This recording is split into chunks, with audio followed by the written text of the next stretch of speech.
Assalamualaikum warahmatullahi ta'ala wabarakatuh. Perkenalkan Gus, nama saya Saifuddin bin Ghazali daripada Malaysia. Izinkan saya mengikuti pengajian Gus dan menuntut ilmu daripada Gus melalui WhatsApp ataupun melalui YouTube Uripi Allah. Terima kasih Gus atas kesudiannya. Assalamualaikum warahmatullahi ta'ala wabarakatuh. Waalaikumsalam warahmatullahi wabarakatuh. Sama-sama Kang Mas. Silahkan Kang Mas, silahkan. Alhamdulillahirabbil alamin. Bertambah saudara. Salam kenal juga dari saya di Medan. Barangkali nanti di sekitar Anda banyak jamaahnya yang ikuti YouTube saya bisa diundang ke sana. Nanti kita berbaiat bersama. Begitu, dan tolong video-video saya juga di-share ke sesama saudara-saudara kita agar bisa memahami. Kasihan mereka bila tidak tahu hal yang terpenting di dalam Islam ini. Alhamdulillah, silakan. Terima kasih Kang Mas. Assalamualaikum warahmatullahi wabarakatuh. Alhamdulillah, terima kasih Gus. Terima kasih banyak-banyak. Alhamdulillah. Masa ini pun saya mendengarkan ini tentang Allahnya yang di YouTube-nya. Maaf saya lambat nengoknya WhatsApp-nya. Terima kasih Gus. Assalamualaikum warahmatullahi ta'ala wabarakatuh. Selamat pagi Gus. Semoga dan mudah-mudahan Gus senantiasa sehat walafiat dan senantiasa dilindungi Allah Subhanahu wa ta'ala. Izinkan saya mau nanya Gus, benarkah ibadah orang-orang syariat itu 99% gagal? Saya pernah dengar ucapan ini daripada seorang kiai. Yang kedua Gus,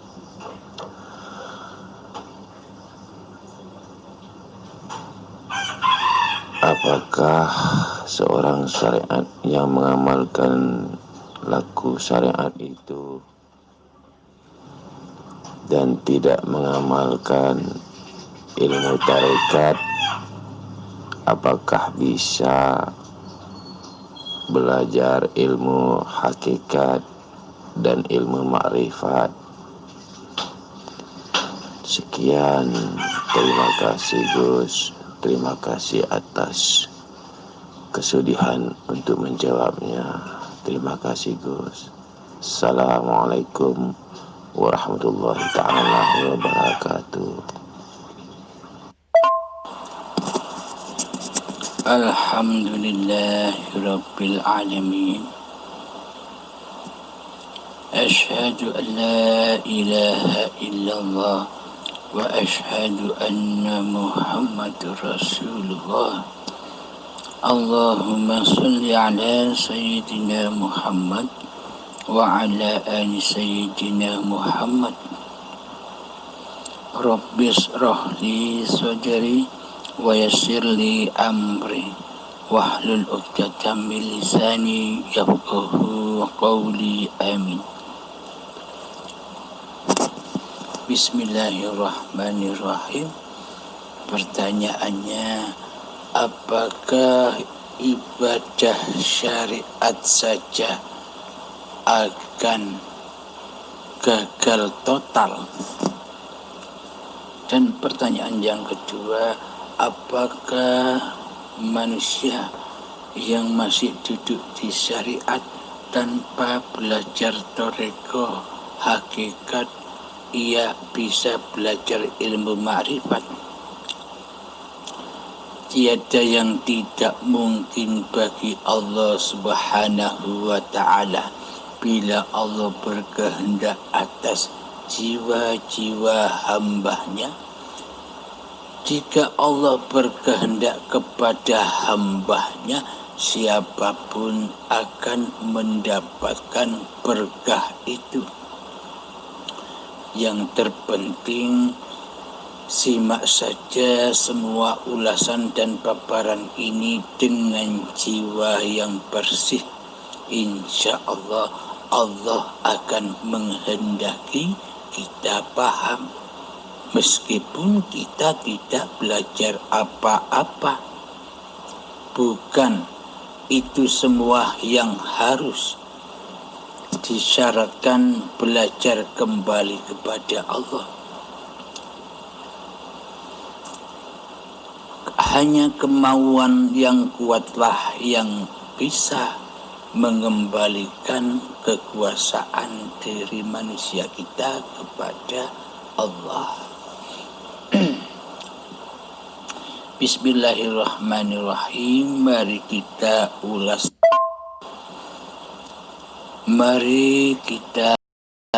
bersama-sama. Apakah ibadah-ibadah yang hanya di syariat saja bisa sampai kepada Allah? Apakah ibadah-ibadah yang syariat saja bisa diterima oleh Allah? Apakah ibadah-ibadah syariat saja akan diterima di akhiratnya Allah? Mari kita ulas bersama. Bismillahirrahmanirrahim. Bila kita masih merasa diri kitalah yang bersyariat, bila di dalam hati kita masih merasa diri kitalah yang berkuasa dan yang mampu untuk bersyariat, jika di dalam hati kita masih merasa yang wujud, yang hidup, yang kuasa, yang berkehendak di dalam hati kita ini masih manusianya, berarti yang jadi Allah kan kita. Berarti yang jadi Tuhan kan kita. Bagaimana syariat-syariat yang kita kerjakan ini bisa diterima oleh Allah Ta'ala, sementara yang jadi Tuhan, yang jadi Allah selama ini adalah diri kita sendiri? Tentunya semua yang kita amalkan bukan kembali kepada Allah, akan tetapi kembali kepada hawa nafsu kita sendiri, yakni linafsi, ini hidupku, ini kuasaku, ini kehendakku, ini amal ibadahku, ini sholatku, ini ilmuku, semuanya kembali ke dalam hawa nafsunya sendiri dan dibakar di dalamnya. Karena semua telah diakui sebagai milik manusianya. Nah, kita sekarang bisa mengerti, diterimakah amalnya manusia yang hanya syariat saja? Kita sudah memahami. Bagaimana mungkin Allah menerima ibadah yang najis? Bagaimana mungkin Allah menerima sholat yang najis? Bagaimana Allah menerima doa yang najis. Kenapa najis? Karena di dalam hatinya manusia itu hanya memahasucikan diri manusianya di hatinya, memahasucikan kuasanya di hatinya, memahasucikan hidupnya di hatinya. Bagaimana mungkin amal ibadahnya diterima oleh Allah sementara Allah kita najiskan, Allah kita tiadakan, Allah kita gaibkan kuasa hidupnya di hati kita. Jadi sebenarnya seluruh amal ibadah dan sholat kita itu adalah racun buat kita sendiri. Yakni di dalamnya kita syirik, di dalamnya kita mensekutukan Allah dengan diri manusia kita yang berkuasa untuk melakukannya. Bagaimana mungkin ini diterima Allah? Inilah kesyirikan kepada Allah yang tak pernah dapat diampuni oleh Allah sebelum manusia itu dikehendaki Allah untuk bertaubat. Jadi jangan sangka selama ini kita bisa ibadah dan sholat. Jangan sangka selama ini kita nyembah mengabdi kepada Allah, kecuali selama ini kita menyembah dan mengabdi kepada hawa nafsu kita sendiri. Inilah amal-amal yang tersesat di sisi Allah. Bagaimana mungkin tidak gagal total karena yang disembah bukan Allah.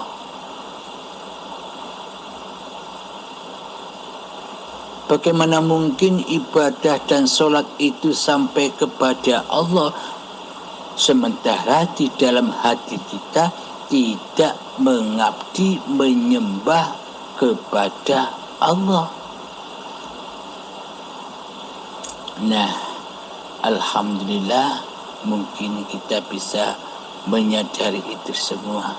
Oh, ternyata sejak akil balik sampai setua ini yang kulakukan bukan ibadah, melainkan kemaksiatan saja, persekutuan saja, kesyirikan saja kepada Allah.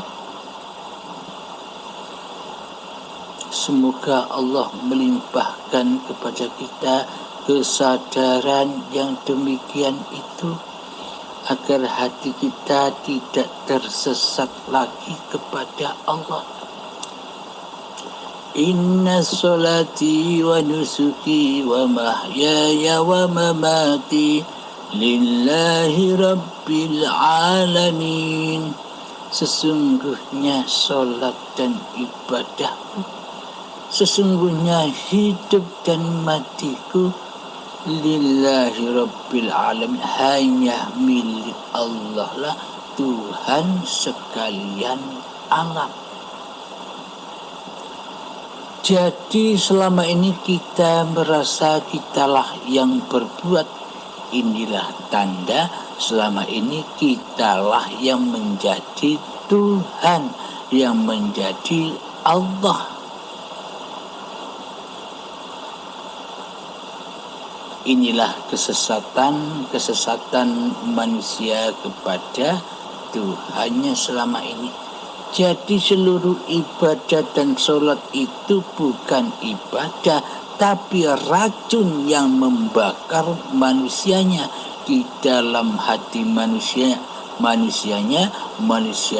merasa bangga di dalamnya, merasa hormat di dalamnya, merasa mulia di dalamnya, karena ia seolah-olah dialah pelaku utamanya sebagai aktornya yang mengaktori keadaan badaniyahnya, keadaan syariatnya, maka jatuhlah hamba ke lembah kenistaan, ke lembah Jahannam. Jadi itulah api yang tak berasap, yang berbahan bakar, badan manusia dan hati yang keras melebihi kerasnya batu. Disitulah neraka. Kapan neraka itu? Besok apa sekarang?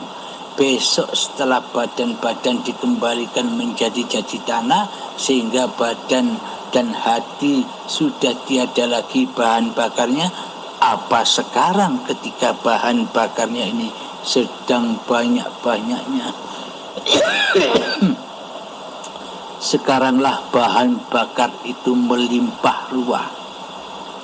Hati yang buta kepada Tuhan sebagai pencipta dirinya.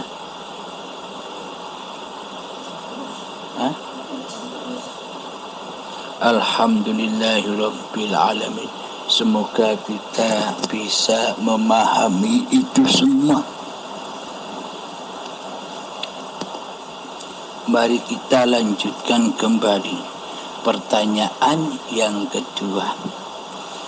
Apakah bisa orang yang baru belajar syariat tanpa belajar thariqah langsung bisa belajar hakikat dan makrifat?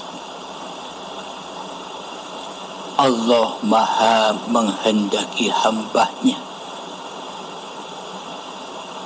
Saya jelaskan syariat, thariqah, hakikat dan makrifat yang ada di dalam Al-Quran Qadim, yang ada di dalam diri kita.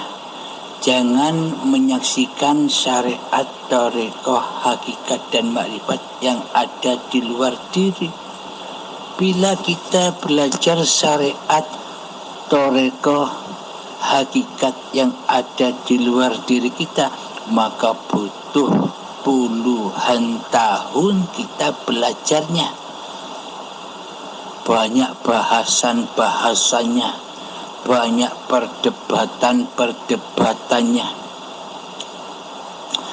Kalau Al-Quran Qadim yang saya buka, yang kita baca, maka kita semua akan cepat memahaminya.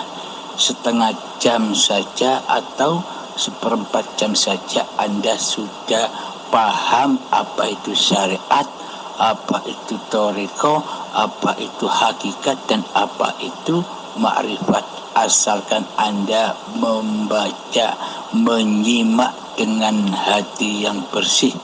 Mari saya buka. Bismillahirrahmanirrahim. Seolah-olah anggapan kita semua selama ini Allah lebih, manusia lebih wujud daripada Allah. Iya bukan? Selama ini akidah, iman dan kepercayaan kita di hati kita seolah-olah manusia lebih nyata daripada Allah. Iya tidak? Seolah-olah alam dunia dan semesta ini lebih wujud daripada Allah. Seolah-olah syariat itu lebih utama daripada makrifat. Seolah-olah syariat itu lebih wujud daripada makrifat. Iya kan? Ayo mari kita buktikan bersama-sama kedudukan masing-masing syariat, thariqah, hakikat dan makrifat yang ada di dalam Al-Quran Qadim, Al-Quran yang terdahulu sebelum kitab-kitab yang ada di dunia ini muncul, yakni Al-Quran dan hadis serta kitab-kitab yang lain muncul. Al-Quran Qadimlah sumber dari segala sumber kitab-kitab yang ada di luar diri itu. Bismillahirrahmanirrahim. Yang pertama, syariat. Apakah syariat itu? Jadi yang dinamakan syariat itu bukan pekerjaan sholat dan ibadah itu saja yang dinamakan syariat di sisi Allah. Itu kan syariat yang dianggap syariat manusianya, syariat ibadah manusianya. Yang dimaksud syariat di sisi Allah itu sejak bangun tidur sampai tidur kembali, itulah syariatullah, itulah af'alullah. Di dalamnya kita bisa bertemu Allah ataukah kita menyimpang jauh dan tersesat dari Allah. Syariat itu adalah, coba kita pandang seluruh apa-apa yang ada di hadapan kita. Kita shooting dengan lensa mata kita dari kiri sampai ke kanan, pelan-pelan saja coba perhatikan ada apa saja yang wujud di mata Anda. Nah, segala sesuatu wujud semua kan? Ada bangunan, ada rumah, kursi, gelas, mobil, motor, bunga-bunga, atau ada pegunungan, hutan, sawah, lautan. Semua itu kan wujud di mata kita. Tanpa diri kita, mereka tak akan wujud. Itulah syariat.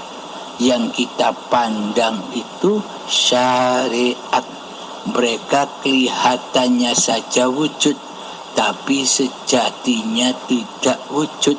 Mari kita buktikan. Dari siapakah mereka yang kita pandang itu wujud? Bunga, orang, mobil, bangunan, rumah, jalan, sawah, hutan, lautan, gunung, langit, mendung, dan semesta alam ini wujud. Karena diri kitalah mereka semua itu terwujud. Tanpa diri kita, maka mereka tak akan wujud. Tanpa diri kita, maka seluruh syariat-syariat itu tak ada. Jika kita tidak dilahirkan ke dunia ini, apakah mungkin kita bisa menyaksikan semua itu? Bila kita tidak dilahirkan ke dunia ini, apakah kita bisa bersyariat? Apakah kita bisa sholat? Apakah kita bisa beribadah? Apakah kita bisa memandang? Apakah kita bisa naik motor? Semua itu tak pernah ada bila diri kita tidak ada, tidak dilahirkan, tidak diciptakan di dunia ini. Itulah syariat yang seolah-olah ada, tapi sejatinya tidak ada syariat itu. Nah, mari kita buktikan bahwa syariat itu tidak ada, tidak wujud, tidak nyata. Tapi selama ini kita menuhankan syariat. Kita menuhankan apa-apa yang wujud di depan mata kita. Kita selama ini hanya mentuhankan syariat-syariat itu. Kita hanya mewujudkan syariat-syariat itu daripada Allah selama ini.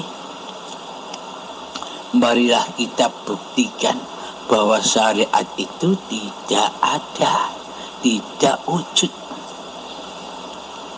Syariat sudah kita ketahui bersama, apa-apa yang wujud di hadapan kita itulah syariat.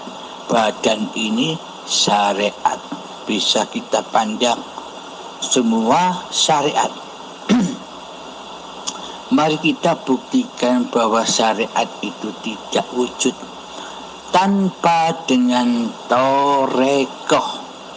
Nah, yang kedua adalah kita membahas torekoh yang ada di dalam diri, bukan yang ada di luar diri.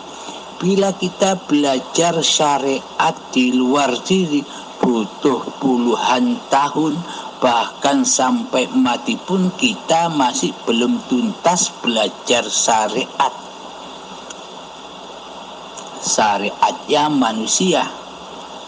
Dan juga torekoh, bila kita belajar torekoh di luar diri, maka kita tidak akan tuntas. Walaupun ajal menjemput, kita tidak akan pernah tuntas belajar torekohnya manusia. Karena sangat amat banyaknya apa yang dikerjakannya, karena di hatinya masih mensekutukan Allah dengan diri manusianya, maka tak akan sampai seumur hidupnya. Bila kita belajar torekoh yang ada di luar diri, maka belajarlah dengan torekoh yang ada di dalam diri, di dalam Al-Quran Qadim. Apa yang dikatakan torekoh? Apa yang dimaksud torekoh itu? Torekoh itu adalah jalan torek, jalan untuk mewujudkan semua syariat. Jadi dengan torekolah maka syariat itu wujud. Maka dengan torekolah maka syariat itu tercipta. Apakah toreko itu? Toreko itu adalah sifat pandangan mata kita. Alhamdulillahirabbil alamin. Nanti kita lanjut kembali. Alhamdulillahirabbil alamin. Mari kita buktikan bahwa toreko itu lebih wujud, lebih nyata daripada syariat. Toreko itu adalah sifat pandang, sifat penglihatan mata kita. Tanpa toreko, tanpa jalan untuk mewujudkan syariat, apakah syariat itu ada buat kita? Coba mata kita terpejam, maka semua syariat itu takkan pernah ada. Jadi adanya seluruh syariat itu karena wujudnya torekoh. Jadi kira-kira lebih wujud mana antara syariat dan torekoh? Torekoh lebih wujud bukan daripada syariat, karena yang mewujudkan syariat itu bukan syariat bisa wujud sendiri, karena yang mewujudkan syariat adalah torikoh, yakni sifat melihat kita selama ini. Jadi selama ini kita hanya menyaksikan syariat-syariatnya hingga kita lalai, hingga kita lupa, hingga kita buta siapakah yang mengadakan syariat-syariat itu. Karena kita terpanah, karena kita terfokus hanya pada syariat-syariatnya. Kita mentiadakan torekohnya selama ini. Yang kita wujudkan, yang kita adakan hanyalah syariat-syariat itu saja, hingga kita tenggelam di dalamnya. Alhamdulillahirabbil alamin. Toreko semoga kita pahami. Kita lanjutkan lagi kepada hakikatnya. Apakah hakikatnya sesungguhnya yang ada di Al-Quran Qadim ini, di dalam asal usul diri ini?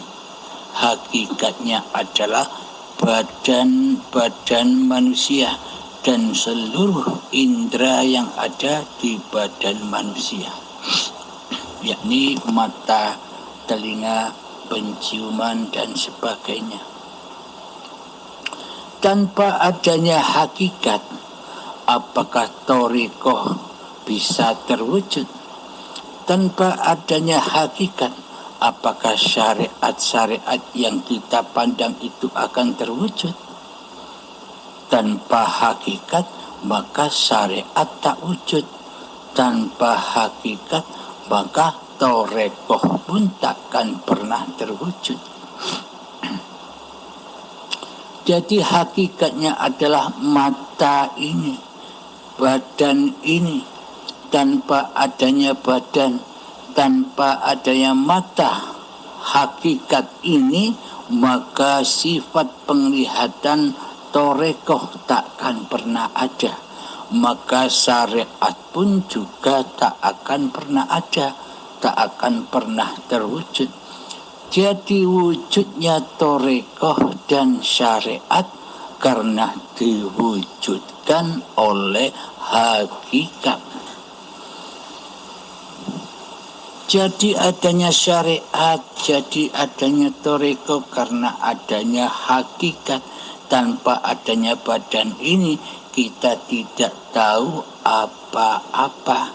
Kita tidak bisa melihat apa-apa. Kita tidak akan bisa menyaksikan syariat-syariat yang ada di alam semesta ini. Kita tidak akan tahu ayat-ayat Allah. Semesta alam inilah ayat-ayat Allah, ciptaan-ciptaan Allah. Mobil ciptaan Allah, manusia ciptaan Allah,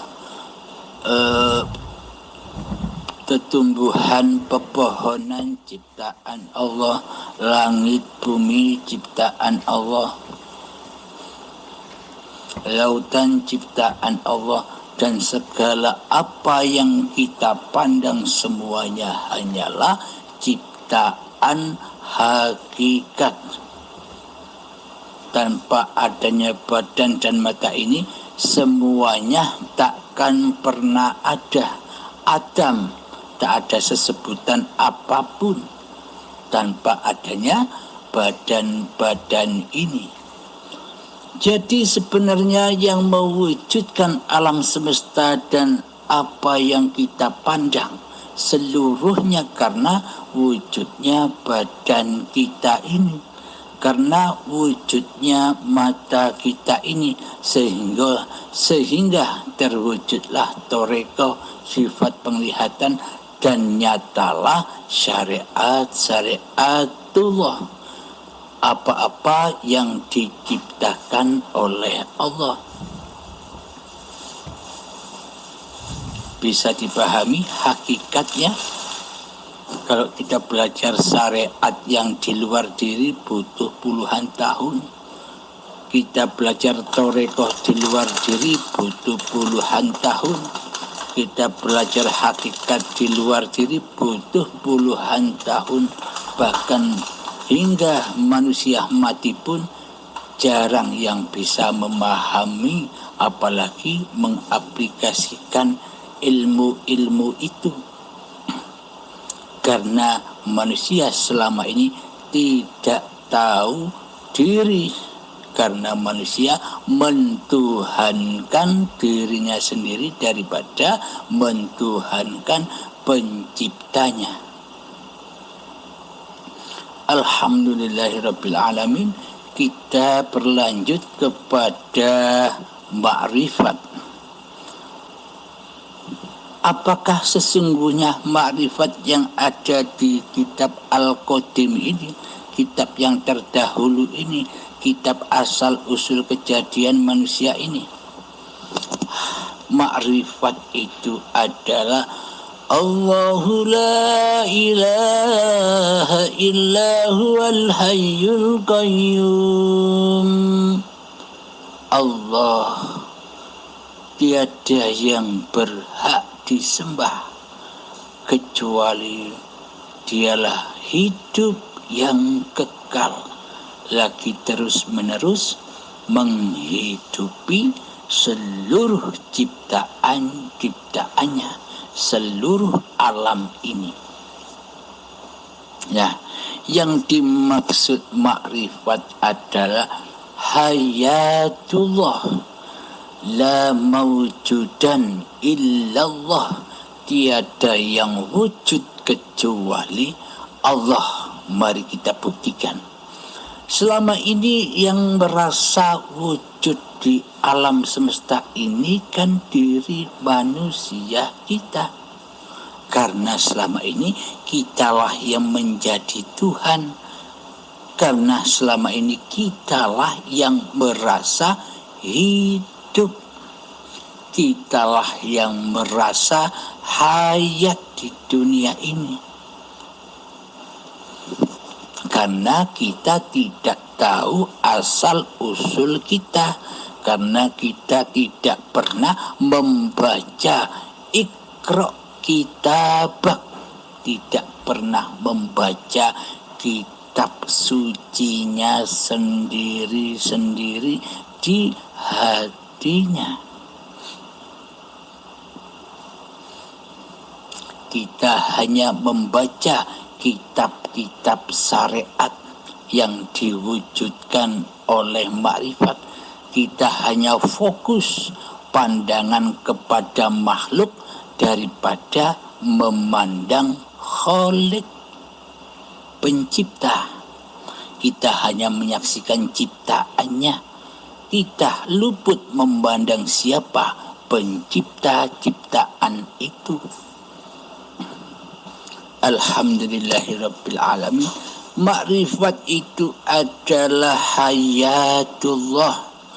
Tanpa hayatnya Allah, tanpa hidupnya Allah, tanpa kuasanya Allah, tanpa kehendak Allah, tanpa penglihatan, tanpa ilmu, tanpa pendengaran, dan tanpa kalamullah, apakah badan-badan ini tercipta?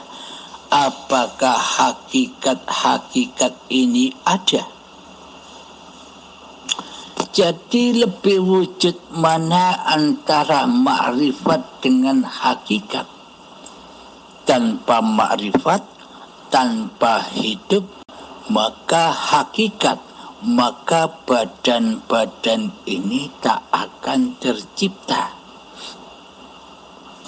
Dengan adanya hayatullah sang pencipta, maka dengan adanya ma'rifatlah, maka diwujudkanlah hakikat. Maka diwujudkanlah badan-badan ini. Maka diwujudlah, maka diciptakanlah badan yang dari tanah ini. Perjalanan tanah ini dibimbing, dijaga, diperjalankan, disuapi, diminumi oleh Allah sehingga berkembang biak menjadi pohon, menjadi tumbuh-tumbuhan, sehingga berkembang biak dengan asupan makanan dari Allah menjadi buah-buahan dan sayuran, serta menjadi padi yang bakal dimakan oleh calon kedua orang tua kita. sehingga menjadi sperma dan sel telur. Tanpa asupan makanan dan minuman dari Allah, maka tak akan ada proses-proses kejadian itu. Sama halnya ketika kita bayi tanpa dimakani oleh hidup, tanpa disuapi oleh Allah dan diminumi oleh Allah, mana mungkin bayi bisa berkembang biak hingga setua ini.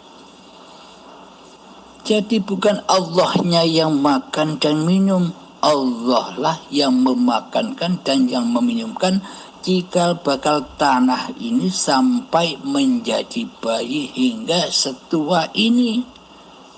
Tanpa hidup, tanpa Allah, kita tidak ada. Badan-badan ini takkan tercipta. Inilah yang dimaksud ma'rifat, yakni hayatullah. Jika tanpa Allah, apakah badan-badan ini bisa terwujud? Jika tanpa hakikat, tanpa badan, apakah torekoh pandangan mata ini akan terwujud? Jika tanpa torekoh, tanpa pandangan mata, apakah syariat-syariat itu, mobil, motor, jalan, rumah, sawah, pegunungan, hutan, lautan, alam semesta, bulan, bintang, mendung, langit, dan galaksi-galaksi, apakah akan terwujud syariat itu? Apakah kita bisa ibadah tanpa adanya torekoh? Nah, berarti nyatalah bahwa la maujudan illallah, bahwa la ilaha illallah, bahwa la haula wa la quwata illa billah, bahwa innallaha ala kulli syai'in qadir, sesungguhnya Allah berkuasa atas segala sesuatu. Maka nyatalah seluruh isi Al-Quran itu bahwa Allah lah yang mengadakan alam semesta ini.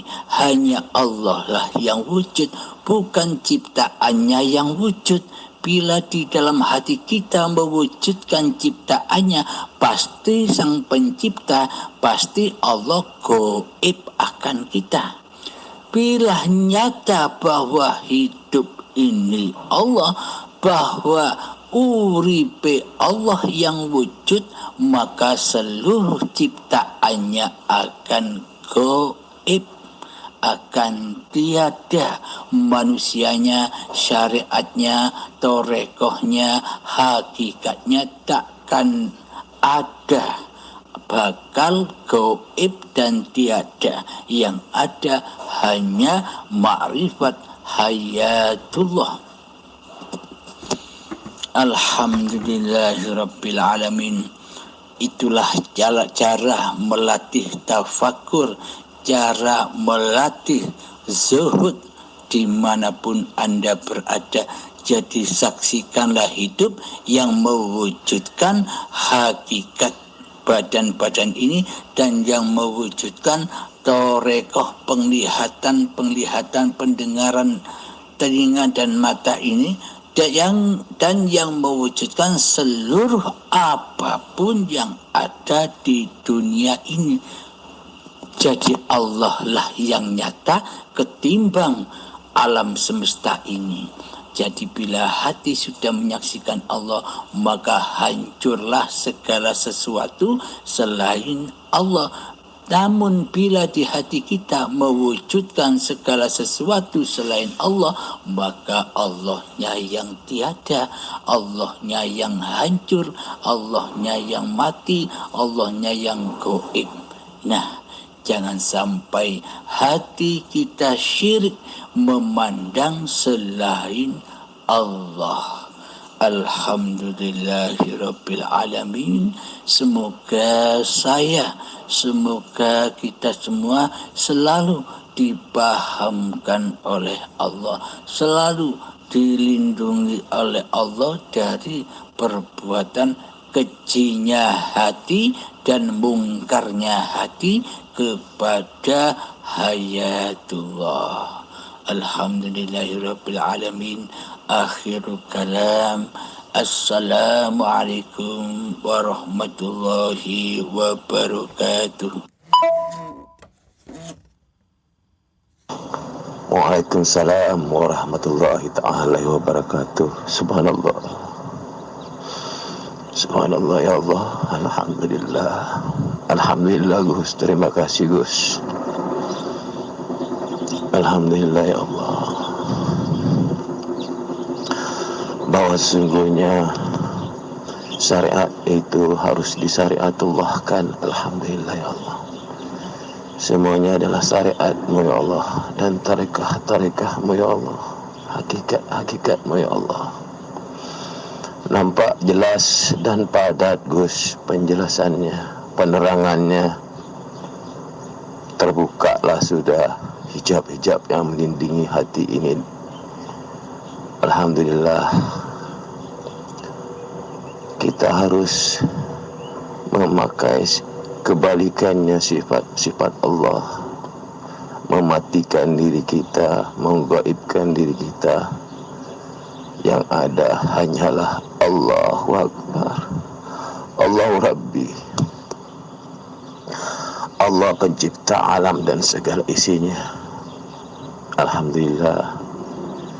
Terima kasih Gus atas penjelasannya. Semoga saya boleh memakai dan memanfaatkan semua penerangan, dan semoga Gus tak jenuh-jemuh untuk menerangkan semua pertanyaan-pertanyaan yang telah sahabat-sahabat kita sediakan. Semoga Gus senantiasa diberi pencerahan oleh Allah Subhanahu wa taala. Alhamdulillahirabbil alamin. Terima kasih Gus. Akhirul kalam. Assalamualaikum warahmatullahi taala wabarakatuh. Dan jelas sudah Gus jawabannya tentang ibadahnya orang syariat itu gagal total, disebabkan banyak keakuan diri di dalamnya, banyak mengaku-ngaku manusianya hanyalah yang bisa beribadah, manusianya lah yang bisa berzikir, manusianya lah yang bisa berzakat dan sebagainya, yang melakukan semuanya. Banyak pengakuan manusianya di situ. Amat jelas disebab oleh karena itulah amalan yang tertolak. Sebab diaku-akuinya lah kekuatan dirinya di dalam tubuh badannya itu. Tidak sadar bahwa yang mengerjakan, yang memberi kekuatan, yang memakani, yang menjalankan dirinya cumalah Allah yang menguasai hidup. Cumalah Allah yang menghidupinya Gus. Terima kasih penjelasannya Gus. Terima kasih. Assalamualaikum.